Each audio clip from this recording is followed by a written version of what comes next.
I cannot work with Buckle McBuckle over here. Buckle McBuckle will ruin a nice painting, no matter what quality of paint you're using.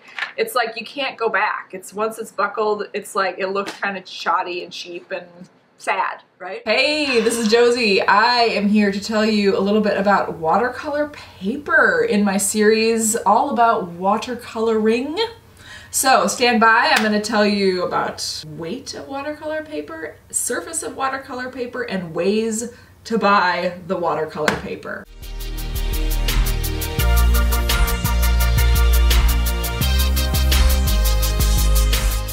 The number one thing that you need to know about paper is its weight. And the way they measure that is they count out 500 sheets and then they put it on a scale, and then whatever it weighs on the scale is the weight of the paper. I think that is a really dumb way to rate paper, but I think they started doing it in France like 700 years ago, and that's just the way we do it. I don't know the history on that actually. I should look that up.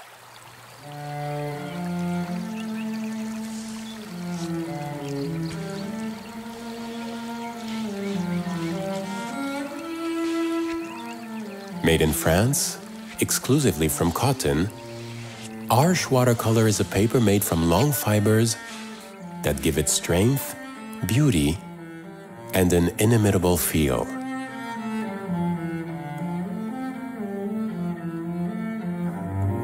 That's how it's done, and so that's what I have to talk about.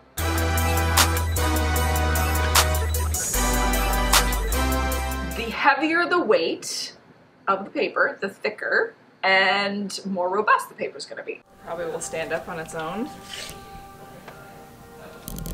Maybe it will. So for instance, I have here a piece of 90 pounds. And as you can see, it doesn't have a lot of depth or thickness. It's pretty flexible, it'd be foldable. And I also have a sheet of 140 pound weight paper, and you can see that this already has more heft to it than the 90. The next classic size up is 300. And 300, it would be very difficult to fold this or bend it. It's quite thick, it has a lot of heft to it. So for comparison, this is 140, this is 300. A little heavier.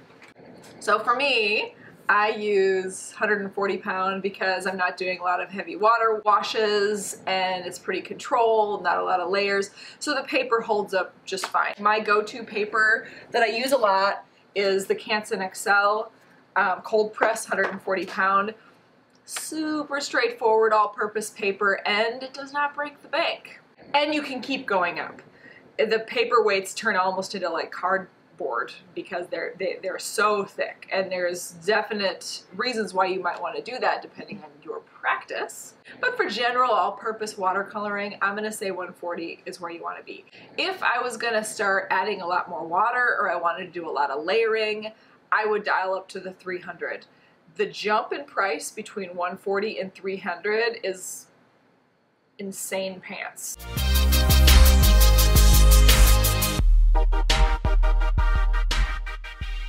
Watercolor paper comes in a variety of surfaces. You can get hot press, cold press, or rough. The hot press is smooth like a baby's bottom. It is kind of resistant. It doesn't necessarily soak in water, so you can really push water around or push your colors around on the surface of the paper.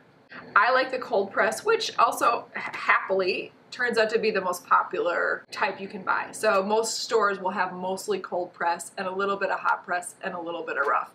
Rough is, as you can imagine, rough like the Rocky Mountains. Lots of pits and valleys in that paper. You can really feel it.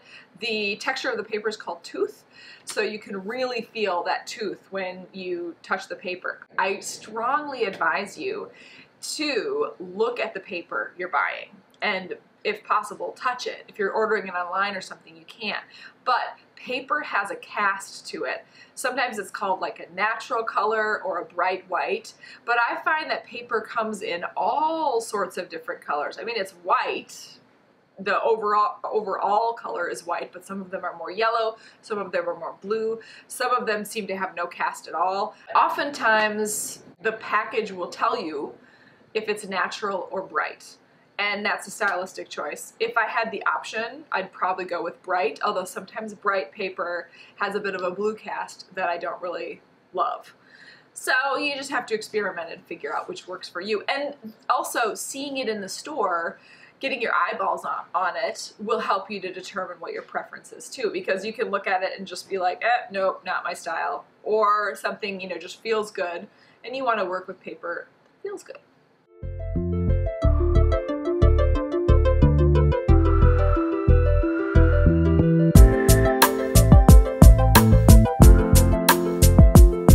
Now, when you go to the art supply store, a couple other considerations: how it's packaged and size of the watercolor paper.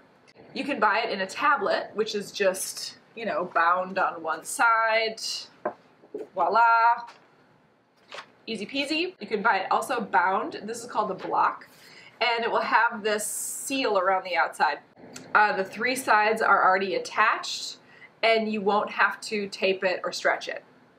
Blocks are more fancy, and blocks say to me that you wear a beret and possibly you're painting out of doors in the south of France with your wooden palette, and you're very special. Harsh watercolor paper can absorb a considerable quantity of water without warping or causing the colors to bleed.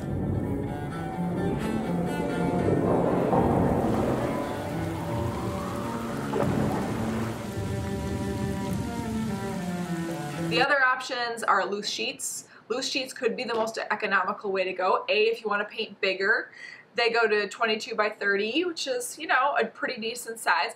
You could buy one sheet and cut it down, or you can just paint a beautiful large painting, which is fun. Those sheets, those loose sheets of watercolor paper often have like a raw edge, which can be really beautiful. So it's worth taking a look at that. And you can also buy, drum roll please, da-dum, the watercolor roll. Here are the major problems with the watercolor roll. First of all, it's rolled, so then you have to flatten it out when you cut it. And then also, I'm not very good at cutting things straight. As you can see, this is kind of like, I don't know.